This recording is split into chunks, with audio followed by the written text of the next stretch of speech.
If you've ever been told Leos and Aquariuses don't work or never date a Scorpio, I need you to forget almost everything you've heard about zodiac compatibility, because the version most people learn is maybe 10% of the actual picture. Real astrological compatibility isn't sun sign versus sun sign. It's a layered comparison between two entire birth charts, moon signs, Venus placements, Mars placements, the angles those planets make to each other, and even a third chart that gets created between two people. Today, we're going to go past the horoscope app version and into the stuff professional astrologers actually use. And by the end of this video, you'll be able to look at your own chart and someone else's and understand why a connection feels the way it does, not just whether your signs are supposed to get along. So the first thing I want to talk about is your sun sign, because it describes your core identity and ego and how you shine, broadly speaking. That's it. I mean, it doesn't describe how you fall in love, how you argue, what you need emotionally, or how you communicate under stress. Two people can share the same sun sign and be completely incompatible, and two people with clashing sun signs can have one of the most stable relationships imaginable. And that's because compatibility actually lives in the relationship between planets, like multiple planets in both charts, not one placement in isolation. So let's rebuild compatibility from the ground up, starting with the real foundation, elements and modalities. So every sign belongs to one of four elements, and elements tell you how two people process life. Fire elements like Aries, Leo, Sagittarius, they act first, they think later. So they're driven by instinct and momentum. Earth signs like Taurus, Virgo, Capricorn acts through the senses and practical reality. It's driven by stability. Air signs like Gemini, Libra, and Aquarius act through thought and communication, driven by ideas. Water signs like Cancer, Scorpio, Pisces, they act through feeling and intuition, and they're driven by emotional undercurrents. So the classic pairings pop astrology loves is fire with air, earth with water, and they work because those elements fuel each other. So air feeds fire, water nourishes earth, but same element pairings can be just as strong because both people are operating on the same wavelength. Where it gets genuinely difficult is fire with water or earth with air. It's not impossible, but it requires real translation because one person might be moving on instinct while the other needs an emotional read on the room, or vice versa. Elements aren't destiny, obviously. They're a starting temperature for the relationship.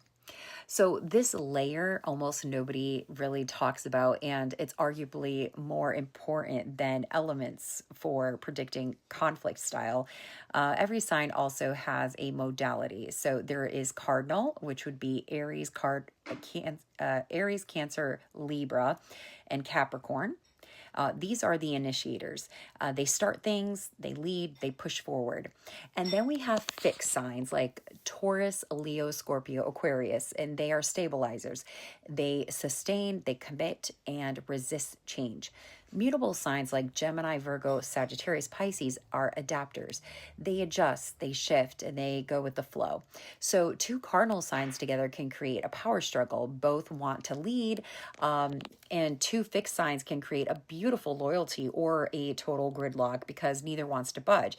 And so two mutable signs can drift without direction unless something anchors them. So the most balanced pairings usually mix modalities. So one person can initiate, one can stabilize, and one can adapt. Even within a two-person relationship, these roles show up and rotate around. This is where real compatibility work begins, synastry. So it's the technique of overlaying two birth charts and comparing planet to planet, and three placements matter far more than the sun. So let's talk about the moon. The moon governs emotional needs and how you self-soothe. Moon compatibility often predicts whether a relationship feels safe day to day, regardless of how exciting it is on the surface. Venus governs how you love, show affection, and what you're attracted to. And comparing Venus signs tells you whether your love languages are naturally aligned or need active translation. Mars is going to govern drive and conflict and sometimes the physical chemistry. So Mars to Mars or Mars to Venus contacts often explain intense attraction or equally intense friction. And that sun sign alone, is not going to account for that. So a synastry reading looks at where your moon lands in their chart and where their Venus lands in yours, and so on. And dozen of these cross comparisons build the entire picture, of course. But once you're comparing planets between two charts, the angle between them, called an aspect, tells you the flavor of the connection.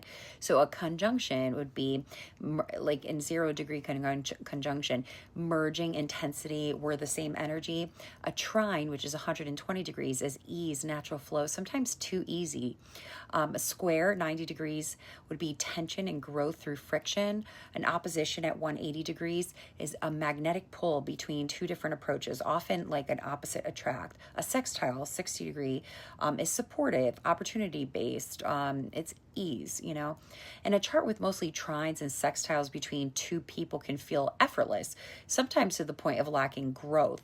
A chart with several squares can feel like constant work, but the friction is often what makes a relationship evolve instead of stagnate. So neither pattern is good or bad on its own. It just depends what two people actually want from each other and are comfortable with.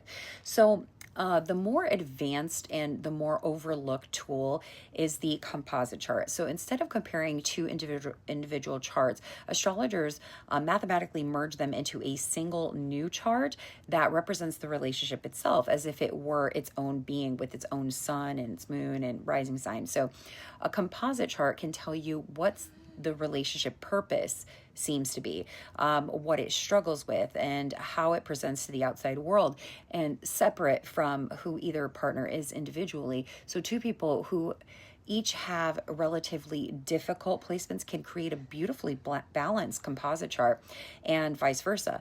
And this is the tool that explains why some relationships between incompatible signs still thrive, because the relationship as its own entity isn't the same as either person in it. So real compatibility isn't a verdict, it's a map of where ease and effort will show up practically. So what you're going to do is you're going to get both full birth charts, so date, time, and location of birth. They do matter. Number two, you're going to compare elements and modalities first for like a general temperature read. Three, you're going to look at moon, Venus, and Mars placements for emotional and romantic dynamics. Four, you're going to note major aspects between the two charts. Are there trines, sextiles for flow, squares, and oppositions for growth points? And number five, if you want to go deep, calculate the composite chart to see the relationship as its own entity. So no placement dooms a relationship and no placement guarantees one. Compatibility astrology is best used as a language for understanding why something feels the way it does, not a rule book for who you're allowed to love. So, I mean, if this kind of deeper than horoscope app astrology is what you're here for, let me know in the comments what two signs you want me to break down next using Synastry, and I'll pick the most requested pairing for next week's video. And if you want to actually calculate your own Synastry or composite chart, drop you and your partner's sun, moon, rising in the comments, and I'll do a few reads live in a follow-up video. All right, see you in the next one, and please subscribe.